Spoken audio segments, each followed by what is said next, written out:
فيها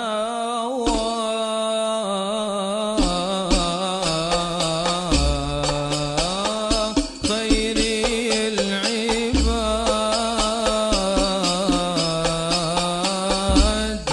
فيها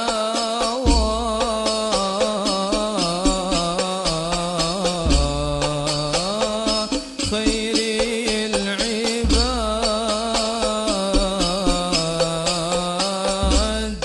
شغف القلب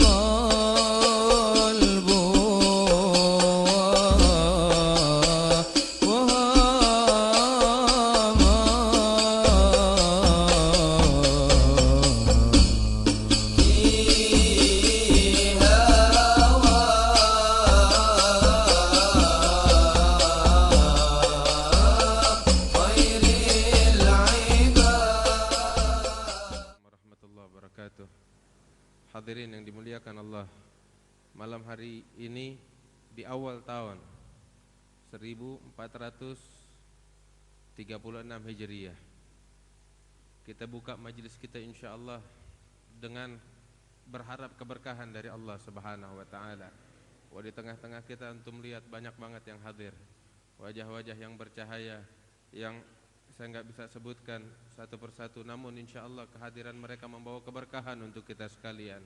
Orang tua kita Al-Habib Muhsin bin Idrus Al-Hamid dan para habaib yang lainnya, kemudian juga para ulama, para penceramah, para da'i, begitu banyak hadir di tengah-tengah kita, di antaranya yang nggak asing untuk umat Islam yang ada di Jakarta dan sekitarnya dan di Indonesia, yaitu ad-da'i ilallah Al-Habib Mustafa bin Abdullah Al-Idrus, yang mudah-mudahan dikasih sehat, panjang umur oleh Allah Subhanahu wa taala. Demikian juga di tengah-tengah kita Al-Habib Muhammad bin Abdullah Al-Junaid, wa sahabat saya, kakak saya, senior saya Al-Habib Ahmad Al-Kaf. Beliau ini salah satu angkatan pertama daripada murid-muridnya Al-Habib Umar, satu angkatan dengan guru kita Da'ilallah Al-Habib Munzir. Wa di tengah-tengah kita juga Al-Habib Bagir bin Alwi bin Yahya. Wa mudah-mudahan kehadiran mereka, para penceramah, para ulama, membawa manfaat untuk kita sekalian. Walaupun waktu singkat, tapi insyaallah bakal menjadi berkah. Ini waktu bahwa kita minta nasihat yang insyaallah bawa manfaat bakal kita sekalian. Nasihat yang bisa menggugah hati kita. Kita akan mendengarkan sedikit dari ad-da'i ilallah, guru kita yang tidak asing untuk kita sekalian, Al-Habib Mustafa bin Abdullah Al-Idrus. Fa'alaihi falyatafaddal.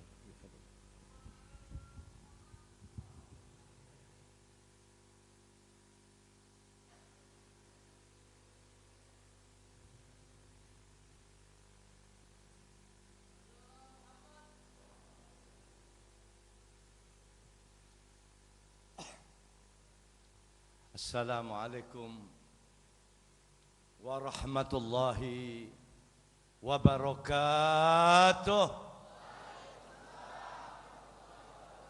Assalamualaikum warahmatullahi wabarakatuh.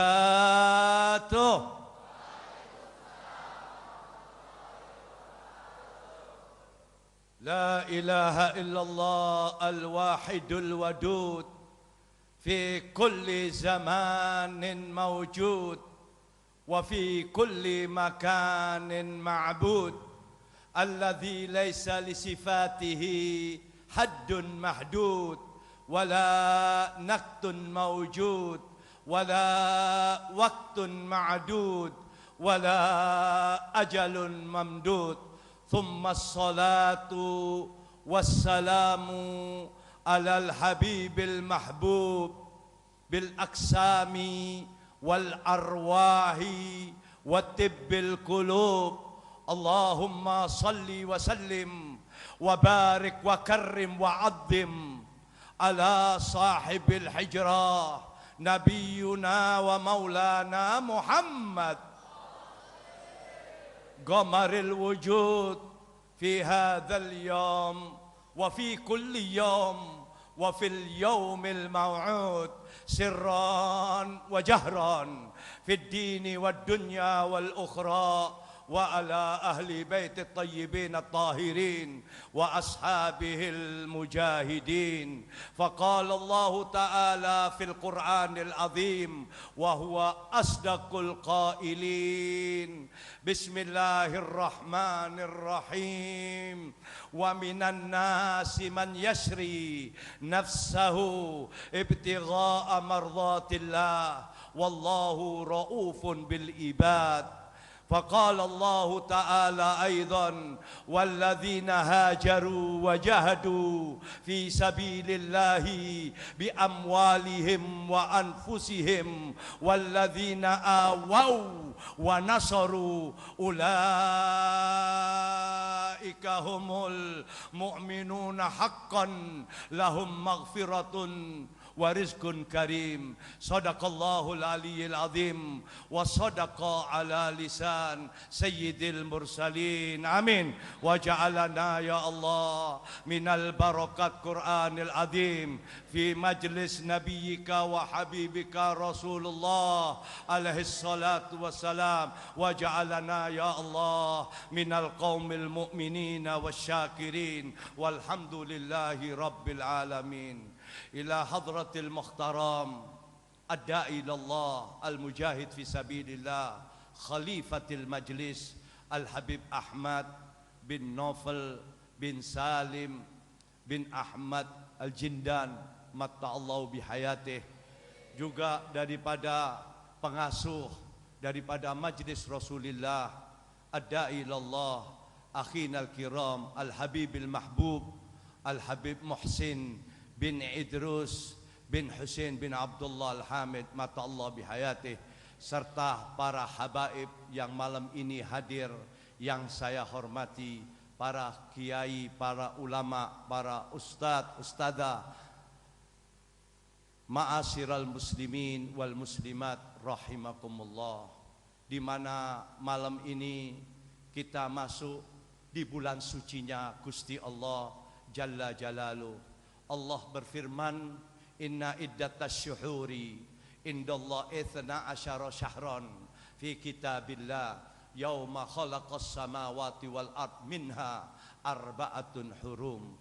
Bila mana Allah subhanahu wa ta'ala di dalam tafsir Jalalain, di dalam tafsir Qurtubi, waktu Sayyidina Adam menginjakkan kakinya di bumi serta istri beliau Sayyidatuna Hawa, disinilah Allah subhanahu wa ta'ala menyatakan, bila aku sesungguhnya menciptakan langit dan bumi, disitulah aturan-aturan untuk planet bumi, yaitu hitungan lengkapnya perjalanan manusia dan makhluk Allah di bumi ini dalam 1 tahun 12 bulan.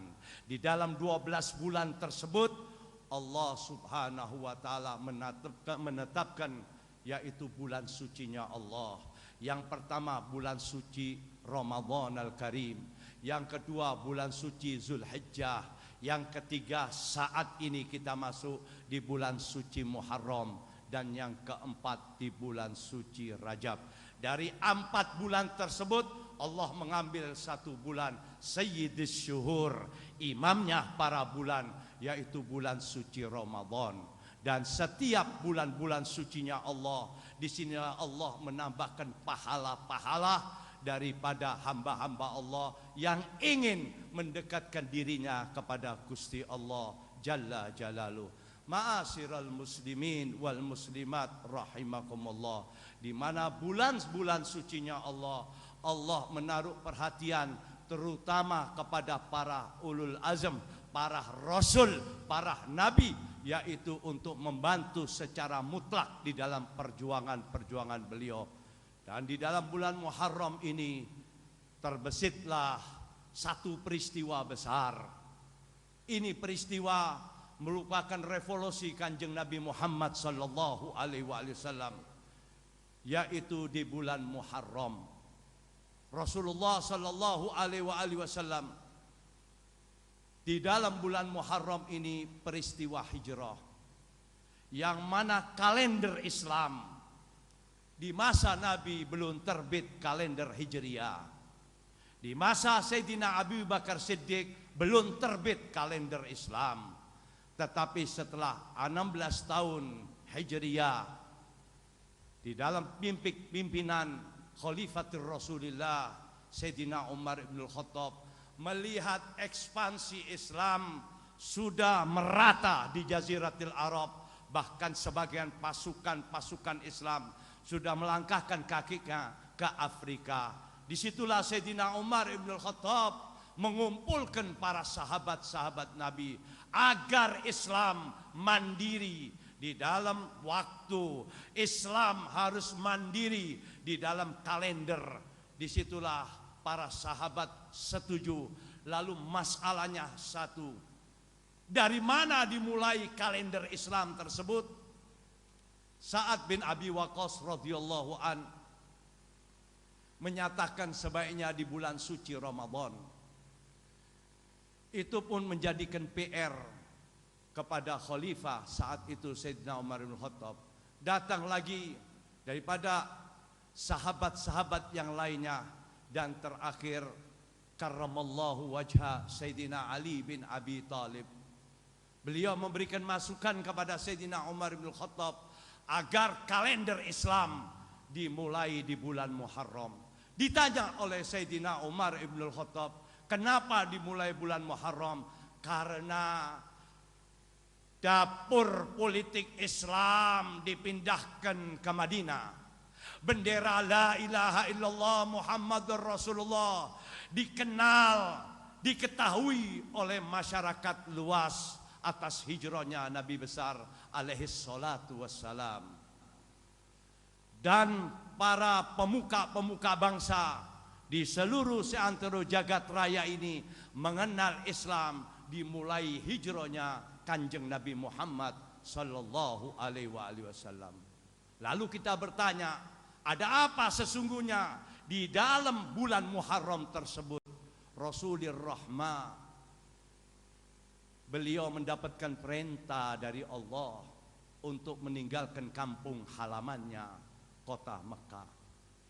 Rasulullah sallallahu alaihi wasallam yang pada saat itu seluruh para sahabat sudah meninggalkan kota Mekah.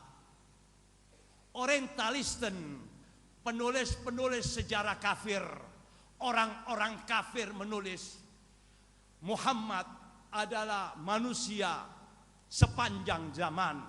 Dialah kapten di salah satu kapal. Anak buahnya diselamatkan dulu. Sang kapten terakhir daripada untuk menyelamatkan dirinya. Para sahabat Nabi hijrah ke kota Madinah. Sebagian dari Ethiopia yang di bawah pimpinan Sayyidina Ja'far bin Abi Thalib dari Habasah menuju ke Madinah. Kumpul semua sahabat-sahabat Nabi di kota Madinah. Tinggal Nabi dan segelintir umat Islam, termasuk di dalamnya Abi Quhafa, Sayyidina Abu Bakar Siddiq, Sayyidina Ali dan keluarganya.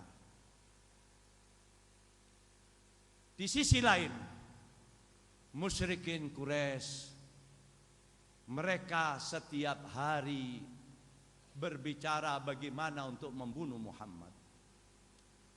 4 hari berturut-turut di Darun Nadwa. Pada hari terakhir,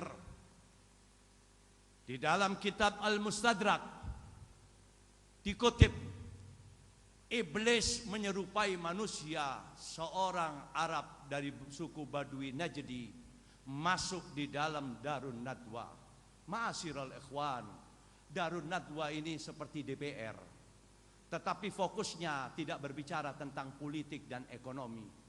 Fokus pembicaraan setiap hari bagaimana membunuh Muhammad bin Abdullah.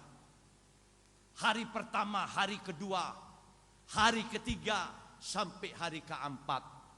Disitulah seorang yang menamakan dirinya Najdi dari suku Najdi. Dia mengatakan sebaiknya Muhammad rame-rame oleh seluruh suku di kota Mekah bersama-sama mengambil bagian untuk membunuh Muhammad. Caranya bagaimana? Kita kepung rumahnya Muhammad dan kita bunuh Muhammad, sehingga esok paginya Bani Hashim, sukunya Nabi Muhammad, tidak akan bisa menuntut kita, karena seluruh suku di kota Mekah terlibat atas pembunuhan Muhammad.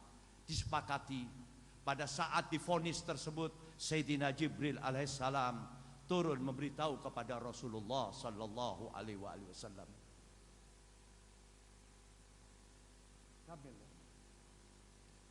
Ma'asyiral ikhwan, Rasulullah begitu mendapatkan perintah,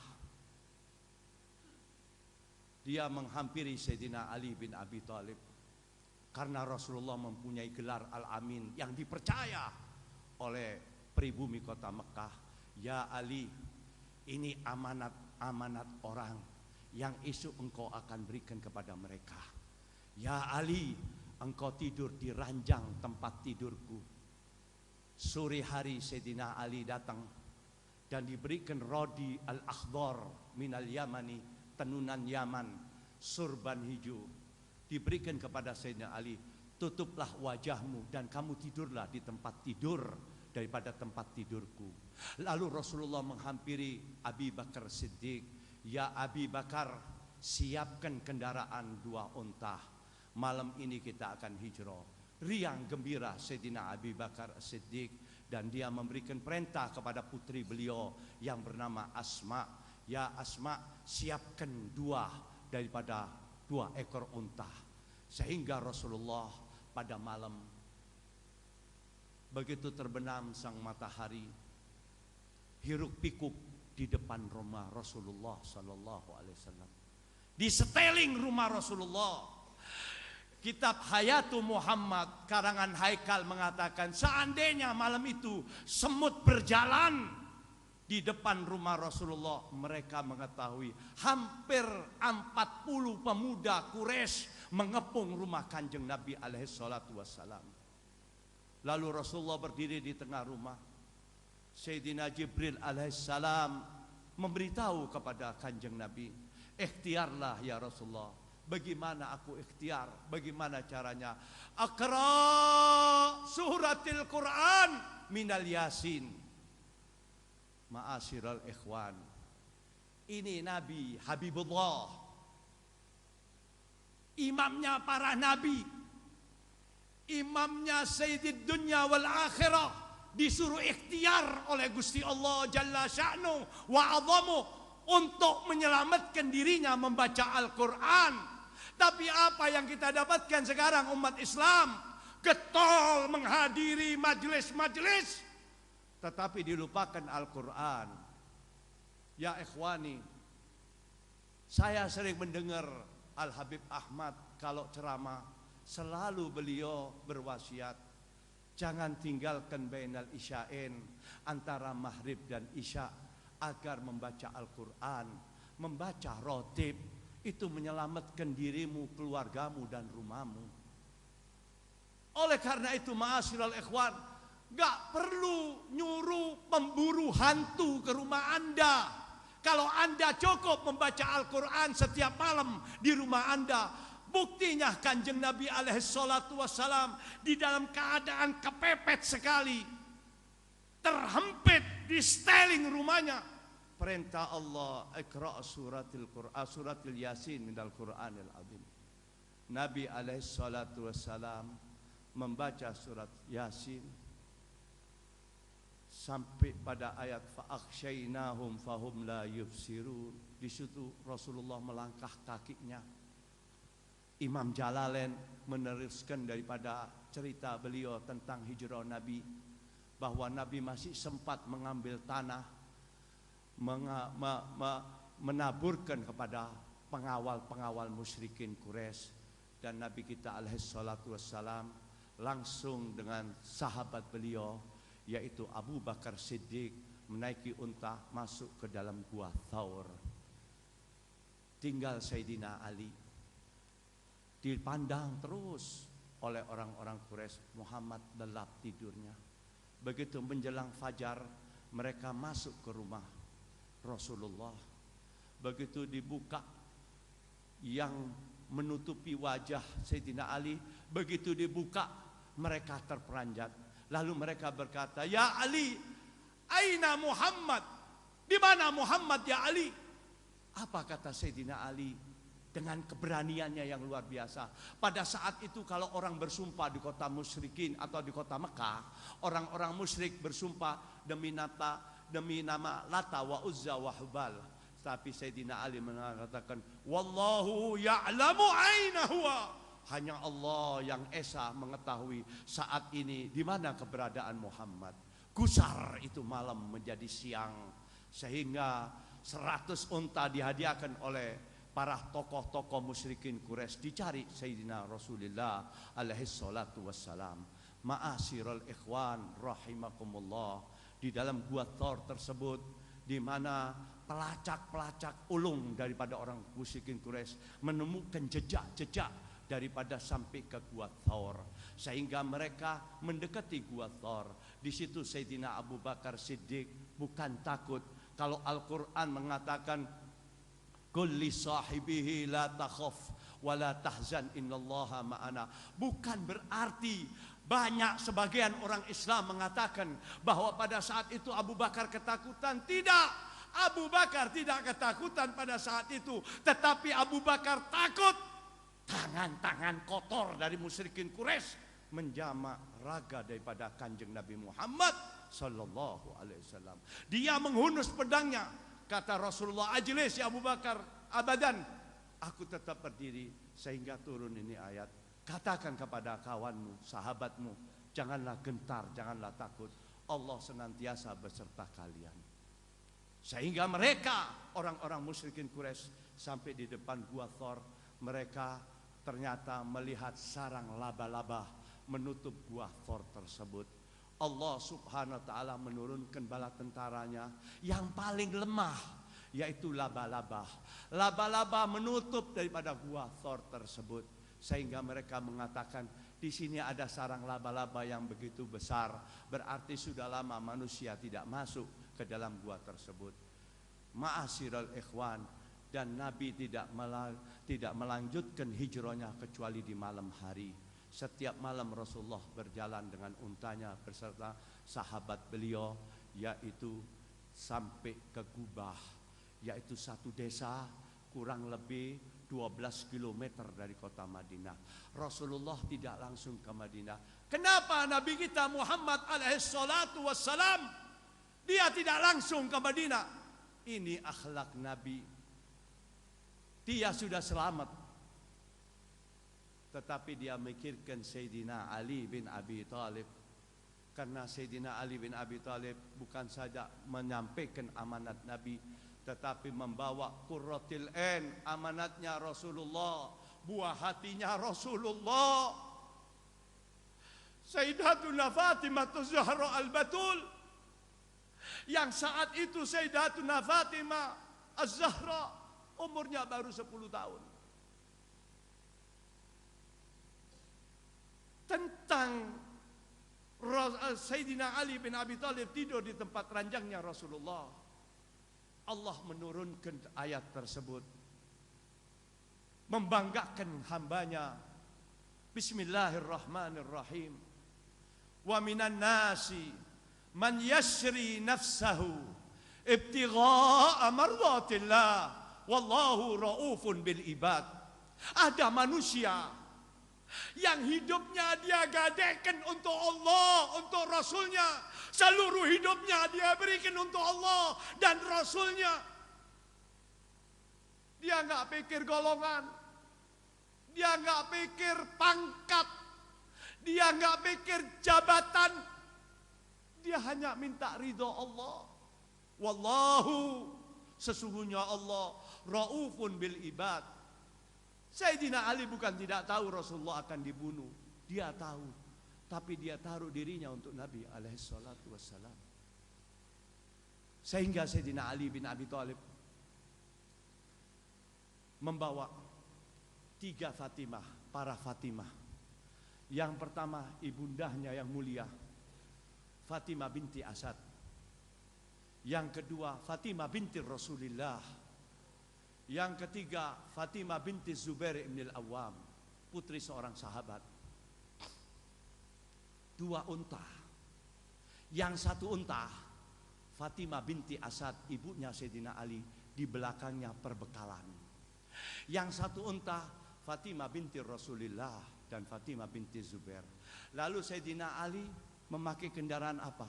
Tidak memakai kendaraan, jalan kaki 430 kilometer, dan jalannya melalui Hijaz, pesisir laut yang tidak biasanya kafilah-kafilah berjalan.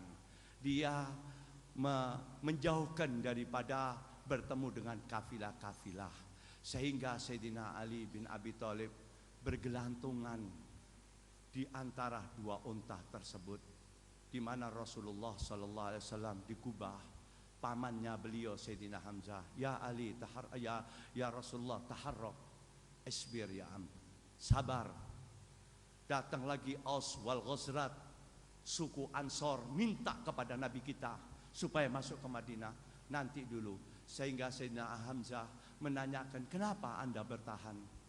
Aku menunggu Ali bin Abi Thalib. Ini akhlaknya Nabi. Dan turun hari Jumat, disitulah pertama sholat Jumat di dalam Islam, yaitu di Kubah, di Masjid Kubah, yang mana di tempatnya Bani Auf, yaitu kurang lebih 12 km dari kota Madinah. Usai sholat Jumat, begitu sampai asar, sahabat memberitahu kepada Nabi ada yang datang.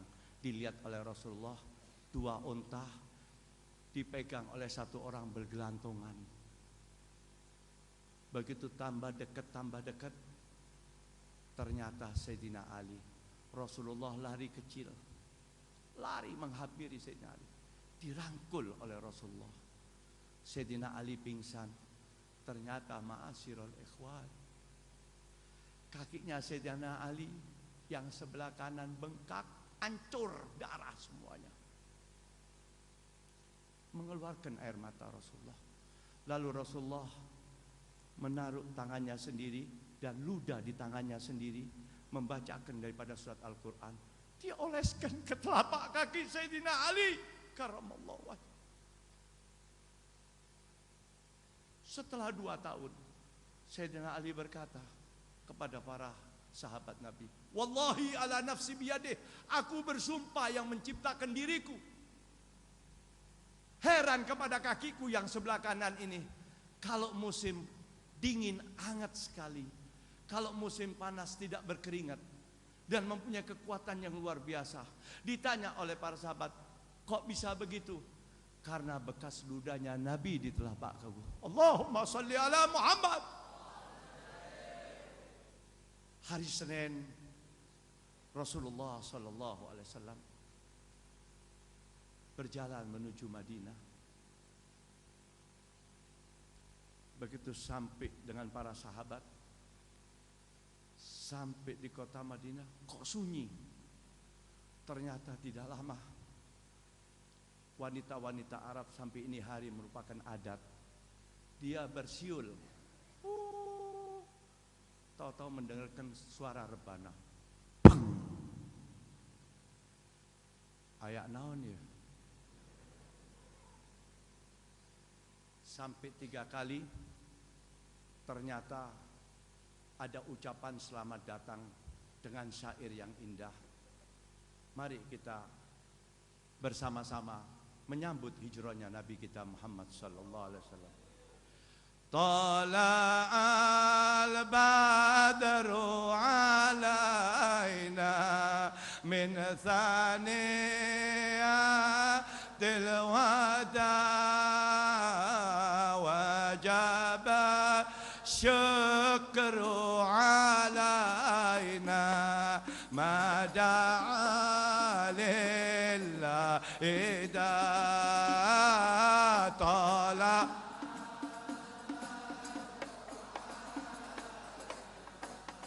min yatil wada wajaba syukru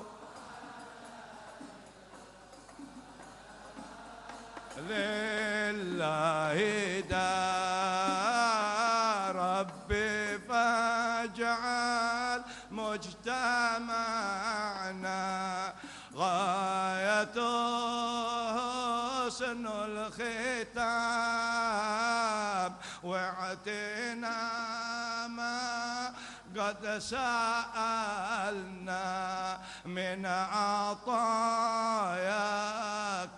الجسام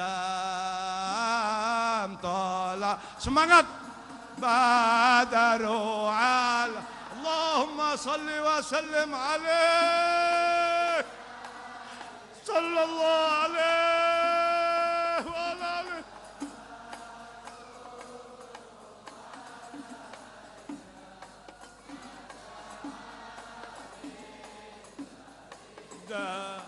أنا لكل ما تمنى بلقاء خير الأنام وابلغ المغتر عنا من صلاة والسلام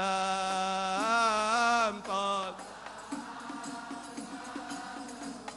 اللهم صل وسلم وبارك عليه صلى الله عليه وعلى آله وأصحابه.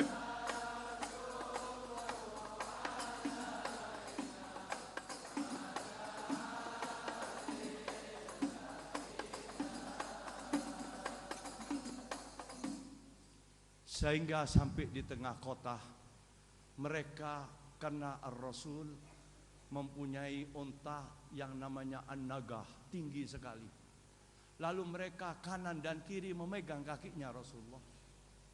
Orang-orang kaya, tokoh-tokoh di kota Madinah memegang kakinya Rasulullah. Ya Rasulullah, indana, indana ya Rasulullah, fi manzilana ya Rasulullah. Di rumahku ya Rasulullah, mampir ke tempatku. Melihat ruwetnya, ramainya mereka meminta kepada Rasulullah. Ini akhlak Nabi, tidak ada duanya. Coba ulama sekarang ketemu penjabat, nggih. Nggih. Rasulullah menurunkan untanya. Lalu dia berkata kepada Ghaus wal Ghazrat, ya ma'syaral ansar, ya ma'syaral Ghaus wal Ghazrat, hei pribumi-pribumi kota Madinah, aku sekarang di tempat kalian. Ini akhlaknya Nabi.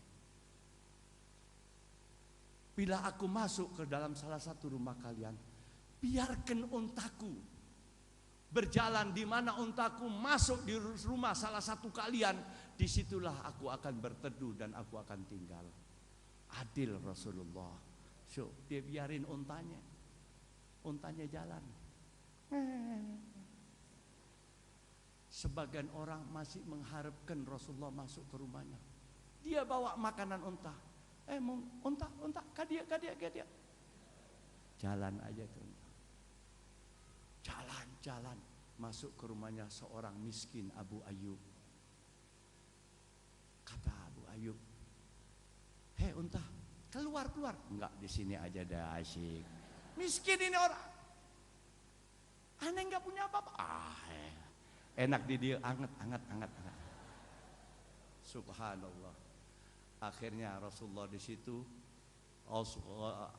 suku Aus wal Ghazrat, Ansor, memberikan gandum, memberikan madu, memberikan segala macam. Abu Ayyub yang punya rumah, asyik. Ulah kemana-mana nya. Didik wae aja Kanjeng Nabi. Akhirnya disitulah dibangun masjid yang kita lihat, Masjid Nabawi. Rasulullah enggak membangun rumah. Begitu sampai 1 bulan liwat, bertemu wicara dengan Nabi, disitulah dibangun masjid, dibeli itu tanah oleh kaum muslimin Ansor, sahabat-sahabat Nabi.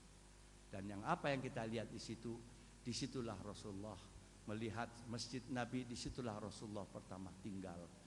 Dan Rasulullah tidak membangun rumah dulu, tapi rumahnya Allah. Dan Rasulullah ikut bekerja untuk membangun itu masjid.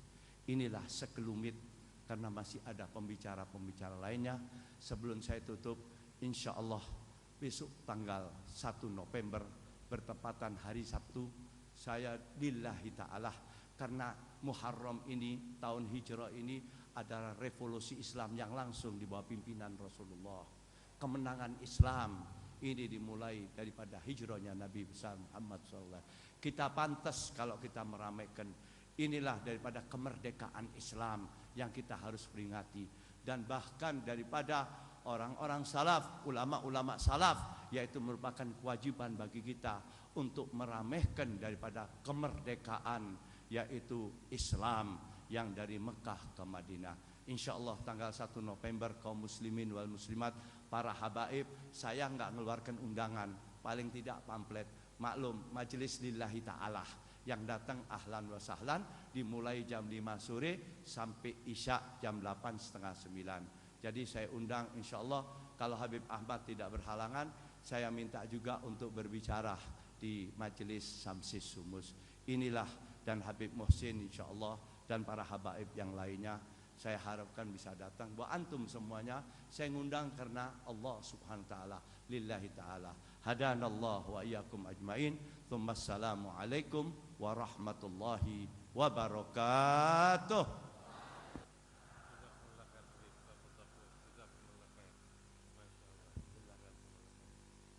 Alhamdulillah. Sekarang kita akan mendengarkan nasihat yang akan disampaikan oleh Ad-Da'i ilallah Al-Habib Muhammad Al-Baqir bin Alwi bin Yahya, fa'alaihi falyatafaddal.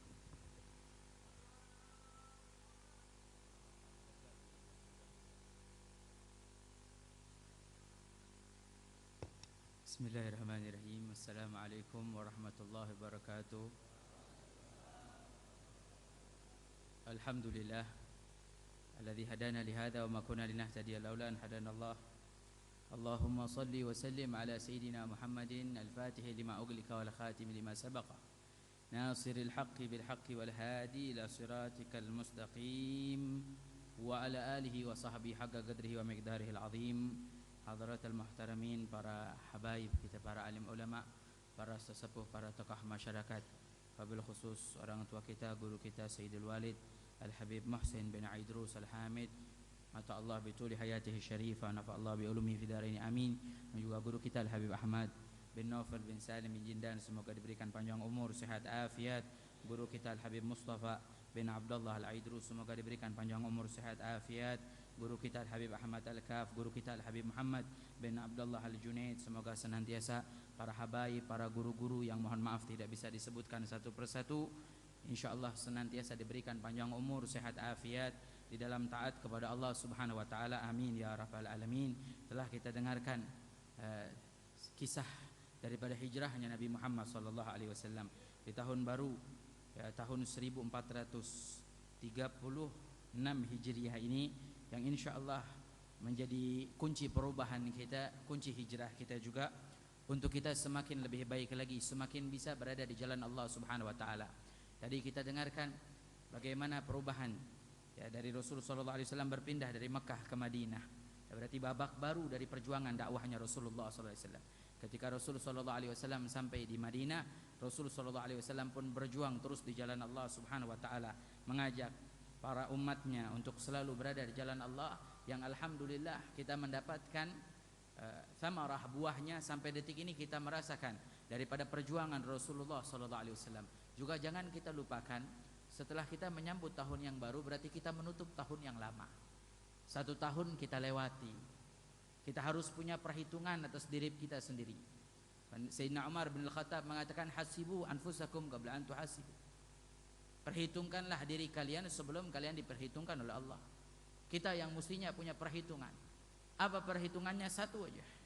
Apa yang sudah bertambah dari apa yang kita amalkan dalam kebaikan yang Allah Subhanahu wa taala berikan untuk kita. Jika kita bicara 1 tahun, 2 tahun kita lewati, jangankan tahun, hari demi hari kita lewati, bulan demi bulan kita lewati, tahun demi tahun. Ada yang lewat 20, 30 sampai umurnya 40 tahun. Yang perlu kita tanyakan, apa yang bertambah dari amal kebaikan kita, dari amal ibadah kita kepada Allah Subhanahu wa taala. Jangan hanya kita memperhitungkan atau berfikir, yang kita perhitungkan besok kita mau makan apa, atau yang kita pikir besok kita mau pakai pakaian apa. Karena banyak orang yang hanya berfikir dalam pemikiran mereka hanya berfikir makanan, pakaian, harta, emas, perak, uang, kemudian lagi tahta, kemudian lagi biar terkenal orang, syuhra, kemudian lagi daripada jabatan, titel, karir yang mereka pikirkan. Namun mereka tidak pernah berpikir bagaimana mereka bertambah amal ibadah mereka kepada Allah. Dan juga mereka tidak pernah berpikir bagaimana mereka bisa dicintai oleh Allah Subhanahu wa taala. Inilah yang semestinya kita berpikir dengan hadirnya kita di majelis seperti ini. Bagaimana kita berusaha untuk kita menjadi hamba Allah yang paling dicintai. Karena kita berkumpul di rumahnya Allah Subhanahu wa taala, tempat yang paling dicintai oleh Allah. Sebagaimana di dalam hadis dikatakan habbul biladi ilallahi masajiduha. Tempat yang paling dicintai oleh Allah dari satu wilayah adalah masjid-masjidnya. Kenapa dicintai? Karena buyutu ta'ah, tempat kita taat kepada Allah Subhanahu wa taala. Inilah yang kita harapkan, biar kita kumpul nih ramai-ramai semuanya, yang di dalam masjid atau yang di luar masjid, yang di jalanan, semua berharap untuk kita dijadikan hamba-hamba Allah yang dicintai. Kita berkumpul di tempat yang paling dicintai oleh Allah. Namun bagaimana kita bisa dicintai oleh Allah Subhanahu wa taala? Kita harus mencari sebab-sebabnya menjadikan kita bisa dicintai oleh Allah Subhanahu wa taala. Dan orang-orang yang dicintai oleh Allah Subhanahu wa taala dimuliakan. Sebagaimana di dalam hadis sahih Al-Bukhari wa Muslim dinyatakan oleh Rasulullah SAW, "Idza ahabballahu 'abdan nada Jibril innallaha yuhibbu fulanan fa ahibba." Dalam hadis sahih Bukhari dan Muslim diriwayatkan bahwa Rasul sallallahu alaihi wasallam bersabda, jika Allah mencintai hambanya, Allah bakal panggil malaikat Jibril. "Ya Jibril, inni uhibbu fulanan fa ahibbu." Wahai Jibril, aku cinta sama si fulan nih, hambaku, cintai dia. Pertama Allah Subhanahu wa taala sudah mencintainya, Allah panggil lagi malaikat Jibril juga untuk mencintainya. Apa nih cinta dari Allah? Dengan bahasa Arab cinta itu artinya al-mahabbah. Apa al-mahabbah? Al-mahabbah arada lahul khair, yaitu kita menginginkan kebaikan atasnya. Nah, jika seseorang yang mengatakan saya cinta kepada seseorang, maka apa yang terjadi dengan makna cinta sebenarnya adalah menginginkan orang tersebut mendapatkan kebaikan. Itu baru namanya cinta. Bukan seperti yang banyak diartikan oleh orang-orang di zaman sekarang, yang mengartikan cinta, cinta ya cinta, tapi merusak, menghancurkan kehidupan orang lain. Ini para pemuda-pemudi yang ada di zaman sekarang, waliyadzubillah, yang mereka hancur, mereka tenggelam dalam kemaksiatan dan syahwat mereka dan mengatakan ini cinta, ini cinta. Padahal itu bukan cinta, itu nafsu dan syahwat dari syaitan. Yang sebenarnya cinta adalah menginginkan kebaikan, yaitu mengajaknya pada kebaikan, mengajaknya pada yang halal, menjauhkannya dari yang haram. Inilah yang dinamakan cinta. Kemudian jika kita katakan di dalam hadis Allah mencintai hambanya, apa maknanya cintanya Allah? Cintanya Allah adalah Allah Subhanahu wa taala akan memberikan kemuliaan untuk hambanya. Kemudian Allah Subhanahu wa taala akan mengutamakan hambanya. Kemudian Allah Subhanahu wa taala akan memberikan nikmat yang terus-menerus untuk hambanya. Kemudian Allah Subhanahu wa taala akan memberikan pengampunan untuk hambanya. Inilah cinta dari Allah Subhanahu wa taala kepada hambanya Allah. Makanya kita berharap kita dicintai oleh Allah Subhanahu wa taala. Kemudian bukan hanya Allah mencintai, Allah panggil lagi malaikat Jibril juga suruh cinta sama ini hamba. Kenapa Allah panggil malaikat Jibril? Kalau kita tanya, cinta dari Allah udah cukup buat kita, nggak perlu cinta malaikat Jibril. Kalau udah dapat cintanya Allah, apa perlu malaikat Jibril cinta juga? Ya kalau kita dalam pemikiran kita nggak perlu, udah cintanya Allah, udah cukup. Tapi apa? Dari cintanya Allah, Allah ingin banggakan dia di hadapan malaikat Jibril. Dibanggain dia sama malaikat Jibril tuh, ini hambaku yang paling aku cintai, cintai dia. Kemudian bukan hanya malaikat Jibril, kemudian dipanggil lagi. Malaikat Jibril diperintahkan untuk apa? Nadul ahli sama, innallaha yuhibbu fulanan fa ahibbuh. Maka malaikat Jibril diperintahkan Allah untuk panggil seluruh penduduk langitnya Allah. Siapa seluruh penduduk langit? Arwahnya para anbiya, para salihin, para malaikat yang ada di langit Allah, dan makhluk-makhluk Allah yang kita tidak pernah mengetahuinya. Dipanggil semuanya dan diserukan oleh malaikat Jibril, hei penduduk langit, Allah cinta kepada hambanya, cintai dia. Allah banggain lagi, bukan di hadapan malaikat Jibril aja, semua penduduk langit dibanggain nih, hambanya Allah dicintai ini, dan diperintahkan untuk mencintainya. Nah semua kalau kita berpikir cinta dari malaikat, apa yang kita dapetin nih? Pasti ada timbal baliknya. Kalau cinta dari malaikat, apa timbal baliknya? Cinta dari malaikat, malaikat Allah, penduduk langit Allah setiap waktu beristighfar, minta pengampunan untuk hamba Allah yang dicintai. Bukan hanya itu, mereka para ahlus sama, penduduk langitnya Allah Subhanahu wa taala, apa yang terjadi? Setiap catatan amal kita yang baik naik ke hadirat Allah Subhanahu wa taala, mereka menyambut dengan kebahagiaan. Bukan hanya itu saja, ketika sakaratul maut, dicabut nyawa kita, mereka para malaikat sudah menyambut kita. Nah, kalau bisa dipikir-pikir nyambutnya pakai apa? Wallahu a'lam. Jangan ntar dibilang nyambutnya pakai marawis ya. Ya wallahu a'lam para malaikat, tapi bakal disambut. Bagaimana arwahnya orang-orang saleh disambut sama para malaikatnya Allah. Dengan apa? Keberkahan dari cintanya Allah. Dan yang paling terpenting inilah, manhaj dakwah kita yang diajarkan oleh guru-guru kita dari hadis ini, supaya kita pertama mendapat cintanya Allah, cintanya malaikat Jibril, cintanya penduduk langit, supaya apa? Yudha lahul ghabul fil ard, maka Allah meletakkan penerimaan untuknya di muka bumi. Inilah manhaj dakwah, di mana kita berharap kita diterima oleh orang. Apa yang kita sampaikan didengarkan oleh orang. Bagaimana caranya kita bisa bicara, orang mendengarkan nasihat kita. Banyak orang bertanya, Ustadz saya punya orang tua, atau Ustadz saya punya saudara nggak sholat-sholat, nggak mau ibadah. Kita suka bertanya seperti itu. Maka tanya kembali kepada kita, kita nggak diterima nasihat kita. Ketika kita menasehatinya, kita harus berpikir apa yang kita pikirkan, karena kita sudah diterima belum sama Allah. Ini yang perlu kita tanyakan, kita sudah dicintai belum sama Allah. Kalau kita sudah dicintai oleh Allah, maka insya Allah semua yang ada di muka bumi ini akan menerimanya, karena mereka adalah orang-orang yang dicintai oleh Allah Subhanahu wa ta'ala. Berkahnya apa? Didapati dari cinta kepada Allah, cintanya malaikat Jibril, dan cintanya pada penduduk langit. Kemudian Allah meletakkan pengkabulan. Dia bakal diterima sama manusia di muka bumi, dicintai sama manusia, bicaranya bakal didengerin, bakal diambil hikmahnya. Apa yang disampaikan bakal didengerin, walaupun kadang-kadang ucapannya kasar. Kadang kita suka bertemu kepada salah satu mungkin guru, bicara sama muridnya dengan lantang suara gurunya, bilang kamu begini, kamu begini, kamu begini. Tapi subhanallah, muridnya bilang iya marhaba, marhaba, marhaba, diterima sama muridnya. Kenapa? Karena gurunya adalah orang-orang yang dicintai oleh Allah. Muridnya bisa nerima walaupun ucapannya kasar. Tapi kalau kita udah diterima belum di hadapan manusia, kadang-kadang kita bicara nggak sengaja, nggak niat menyakitinya, tapi orang itu tersinggung dengan ucapan kita, akhirnya jadi sakit hati dia. Kenapa hal tersebut terjadi? Karena kita juga belum diterima oleh Allah Subhanahu wa ta'ala. Makanya minta sama Allah Subhanahu wa ta'ala supaya kita dicintai oleh Allah Subhanahu wa ta'ala. Kalau masih ada waktu. Dan dikatakan bagaimana caranya supaya kita dicintai oleh Allah. Ada sebab yang menjadikan kita dicintai Allah. Di antara pertama sebabnya adalah, yaitu yang paling kuat daripada sebab kita dicintai oleh Allah adalah mengikuti Nabi Muhammad. Itu paling kuatnya sebab. Mengikuti Rasulullah SAW, disitulah paling kuatnya sebab kita mendapatkan cintanya Allah. Allah berfirman, "Qul in kuntum tuhibunallah fattabi'uni yuhibbukumullah." Allah lah yang berfirman di dalam Al-Qur'an, "Qul," katakanlah wahai Muhammad, kepada siapa? Kepada seluruh umat, "In kuntum tuhibunallah," apabila kalian mencintai Allah, maka ikutilah aku. Siapa? Nabi Muhammad. Yuhibbukumullah, Allah Subhanahu wa ta'ala akan memberikan cintanya untuk kalian. Bukan hanya itu, wa yaghfir lakum dzunubakum, Allah ampuni dosa-dosanya. Makanya Al-Imam Al-Habib Abdullah bin Al-Haddad mengatakan, wa alamatu hubbillah minna tiba'uhu bihi wa'adal ghufran ba'dal mahabbati. Dan tanda atau bukti kita bisa mencintai Allah Subhanahu wa ta'ala yaitu dengan mengikuti Nabi Muhammad. Kalau kita bilang cinta sama Allah, semua orang bilang cinta sama Allah. Jangankan kita yang hadir di majelis seperti ini, kalau ada orang yang di luar majelis, katakan mungkin min ahlil maksiyah, tapi dia muslim, dia beriman kepada Allah. Ketika kita tanya, kamu cinta sama Allah? Dia bakal jawab, saya cinta sama Allah. Walaupun dia bermaksiat, walaupun dia berbuat dosa. Kalau ditanya cinta sama Allah, pasti jawab cinta sama Allah. Tapi apa yang membedakan cintanya mereka dengan cintanya orang-orang saleh? Cintanya yang membedakan adalah bukti. Mengikuti Nabi Muhammad SAW. Yang Allah janjikan cintanya Allah dengan kita mengikuti Nabi Muhammad, dan dijanjikan pengampunan dari Allah Subhanahu wa ta'ala. Makanya perlu kita tanyakan nih di tahun baru, tahun kemarin kita udah benar-benar belum mengikuti Nabi Muhammad. Semua daripada hal-hal yang diajarkan oleh Rasulullah, perintah-perintah Rasulullah SAW sudah benar-benar kita ikuti nggak?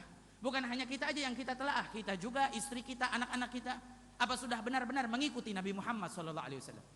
Ya, istri kita, keluarga kita, auratnya mereka, masya Allah di zaman sekarang luar biasa. Istri kita biarin, kita seakan-akan seperti dayuth nih. Di zaman sekarang luar biasa, ada orang tua biarin anak perempuannya mau dibawa sama orang, jalan malam, keluar malam, apalagi malam minggu, biarin aja. Ini seperti dayuth. Siapa dayuth? Dayuth adalah orang yang akan mendorong keluarganya sendiri menuju neraka Allah.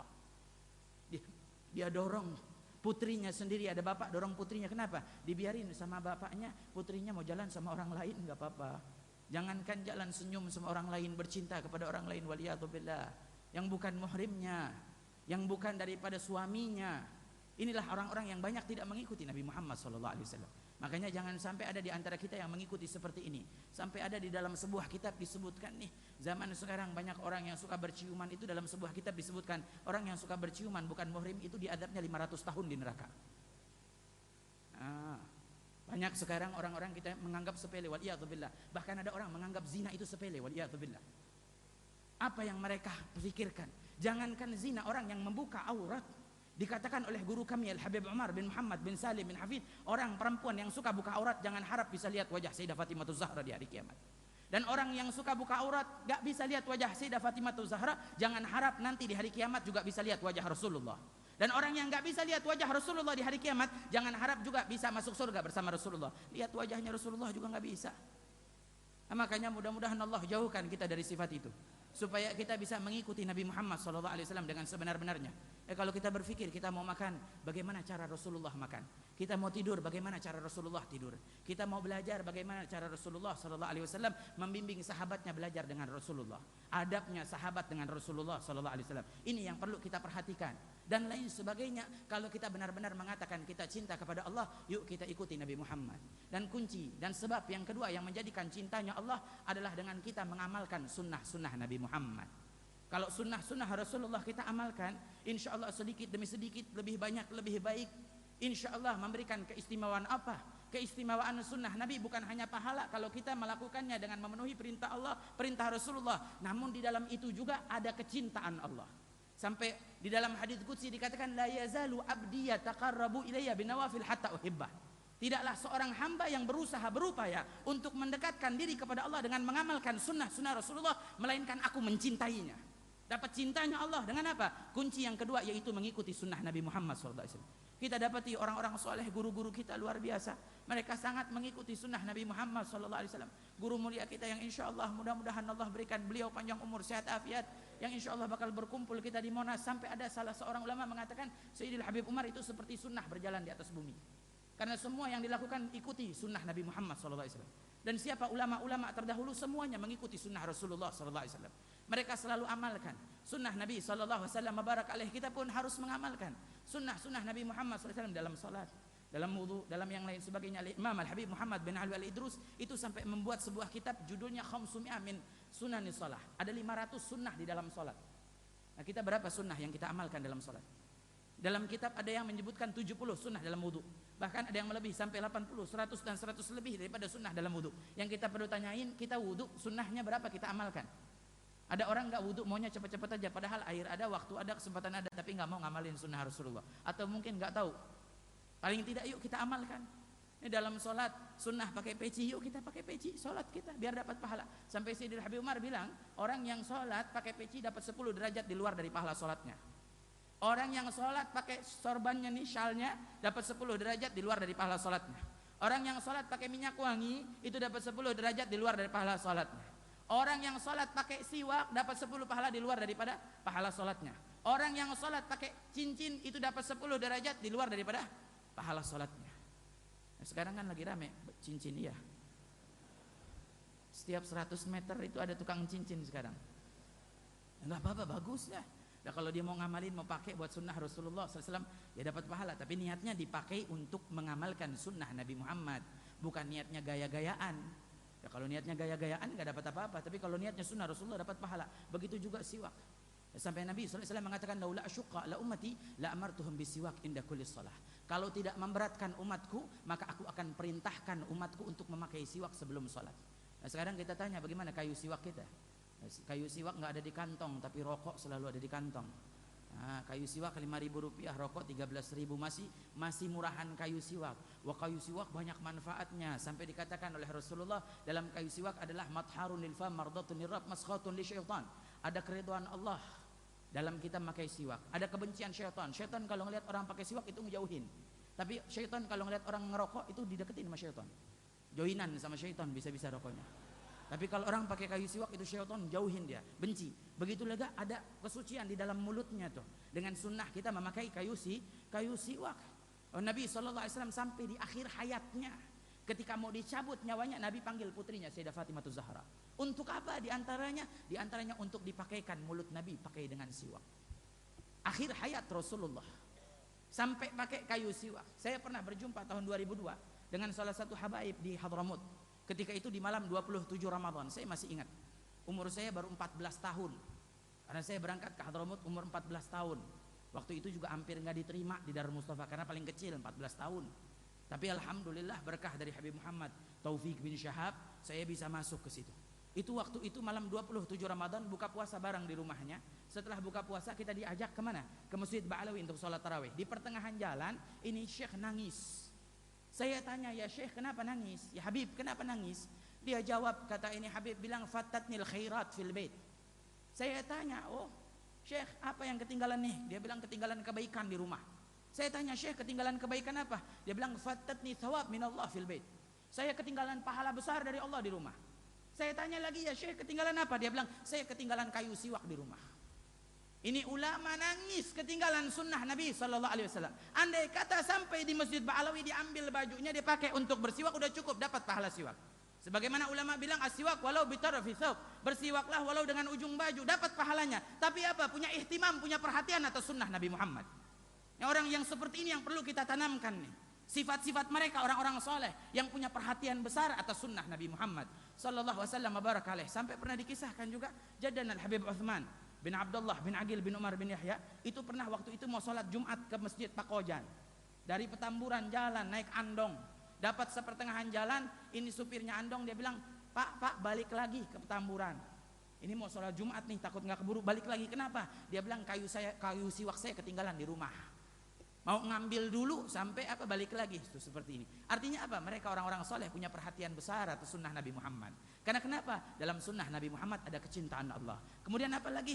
Kemudian juga duduknya kita di majelis ilmu. Sampai Nabi SAW dalam hadits qudsi dikatakan wajabat mahabbati lil mutajalisina fi. Wajib untuknya mendapatkan cintanya Allah bagi mereka yang duduk di majelis ilmu. Kita yang duduk di sini mudah-mudahan dapat cintanya Allah. Amin ya rabbal alamin. Dan juga diantaranya orang yang saling mencintai, saling menghormati sesama muslim, saling menyayangi adalah orang-orang yang dicintai oleh Allah. Orang yang saling berjuang dengan rizkinya, dengan jasadnya, dengan jiwanya untuk di jalan Allah, orang juga yang dicintai oleh Allah. Dan orang yang saling silaturahmi, seperti majelis kita silaturahmi dari Jakarta Timur, pusat, barat, semuanya datang, dari luar Jakarta pun datang, insya Allah menjadi kecintaannya Allah. Kemudian lagi siapa lagi orang yang dicintai oleh Allah adalah orang-orang yang selalu bertaubat. Mereka yang selalu bertaubat dicintai oleh Allah. Allah berfirman, innallaha yuhibbut tawabina wa yuhibbul mutatahirin. Allah mencintai hamba-hamba yang selalu bertaubat, minta ampun kepada Allah, punya salah nggak punya salah minta ampun sama Allah, adalah orang yang paling dicintai oleh Allah Subhanahu wa taala. Kemudian siapa lagi? Orang yang istiqamah. Mereka yang istiqamah duduk di majelis ilmu, istiqamah dalam ibadah, istiqamah mengaji Quran, istiqamah salat tahajud 2 rakaat walaupun sedikit, mereka yang dicintai oleh Allah. Sampai dalam hadis dikatakan ahabbul a'mali ilallahi adwamu hawain qal. Dikatakan oleh Rasulullah paling dicintai oleh Allah dari amalan adalah amalan yang selalu dijalankan dengan keistiqomahan walaupun cuman sedikit, walaupun cuman rajin salat 2 rakaat tahajud, insyaallah kalau di istiqomahan menjadi hamba yang paling dicintai oleh Allah. Yang penting kita istiqamah. Amin. Amin. Ya, istiqamah afdal min alf karamah. Orang yang istiqamah di jalan Allah lebih mulia daripada 1000 keramat. Dapat 1000 kewalian, 1000 keramat, tapi kalau nggak istiqamah percuma. Tapi kalau orang yang dapat istiqamah itu lebih mulia daripada bagaimana ulama sampai aulia solihin diangkat derajatnya, melainkan dengan istiqamah sampai mereka dicintai oleh Allah. Dan itu saja yang bisa disampaikan, kurang lebihnya mohon maaf. Wabil khusus pada para habaib, terlalu lama apa yang dibicarakan, tapi insyaallah bermanfaat untuk kita, menambah kecintaan kita kepada Allah. Mudah-mudahan Allah menjadikan kita yang paling dicintai oleh Allah. Amin ya rabbal alamin. Wabillahi taufiq wal hidayah. Wassalamualaikum warahmatullahi wabarakatuh.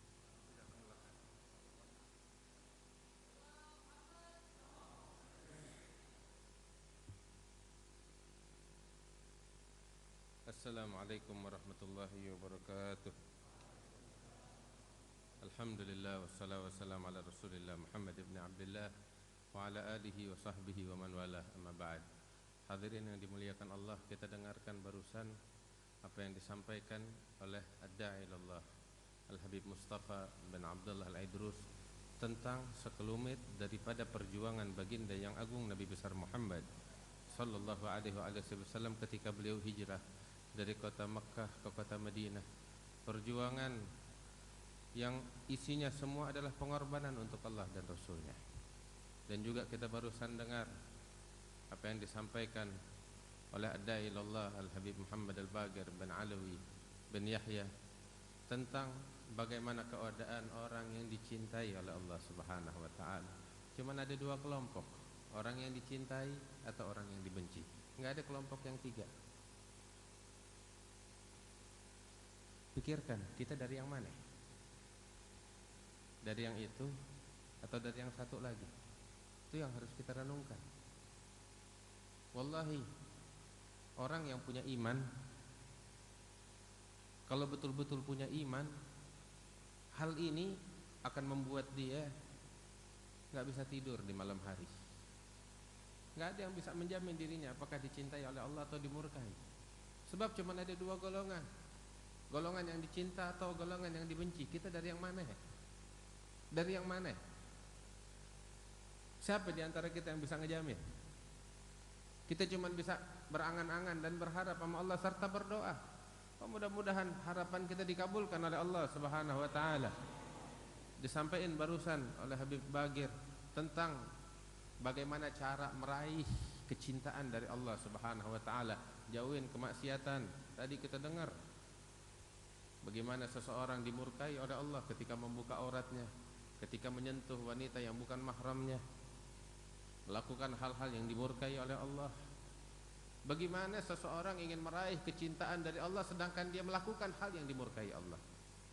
Jauhkan kemaksiatan, taubat kepada Allah, minta kepada Allah, berharap kepada Allah. Mudah-mudahan apa yang beliau sampaikan dan guru-guru kita sampaikan bisa kita jalankan, kita jadikan sebagai pedoman untuk kehidupan kita sekalian ya Rabbal Alamin. Hadirin yang dimuliakan Allah Subhanahu wa taala, saya enggak mau bicara banyak. Tadi yang disampaikan Habib Bagir sama apa yang ada di dalam hati saya.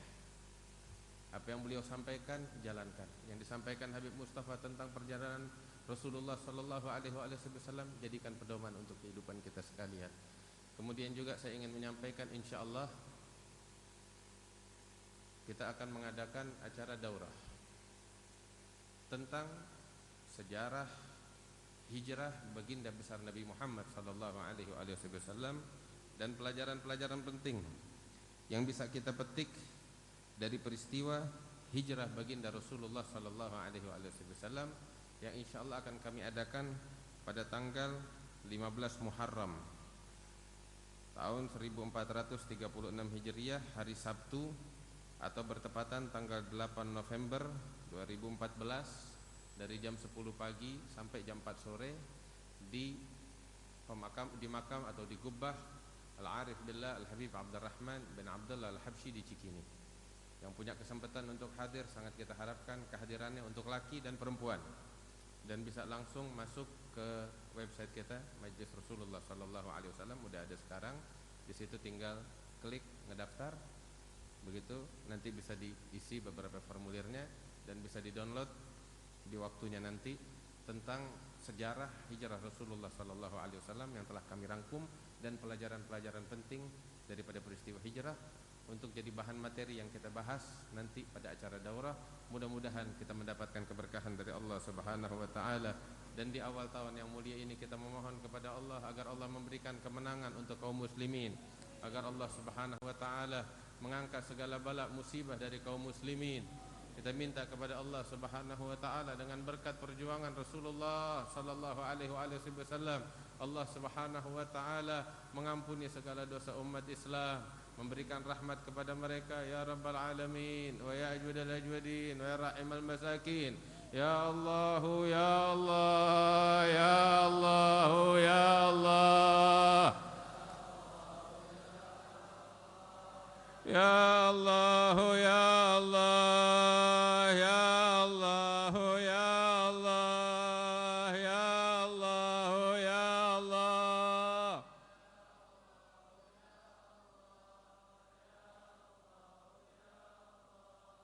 Ya Allah, ya Allah, ya Allah, ya Allah.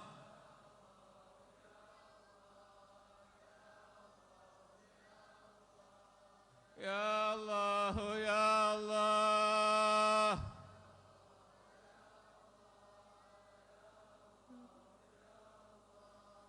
Ya Allah, ya Allah, ya Allah, ya Allah.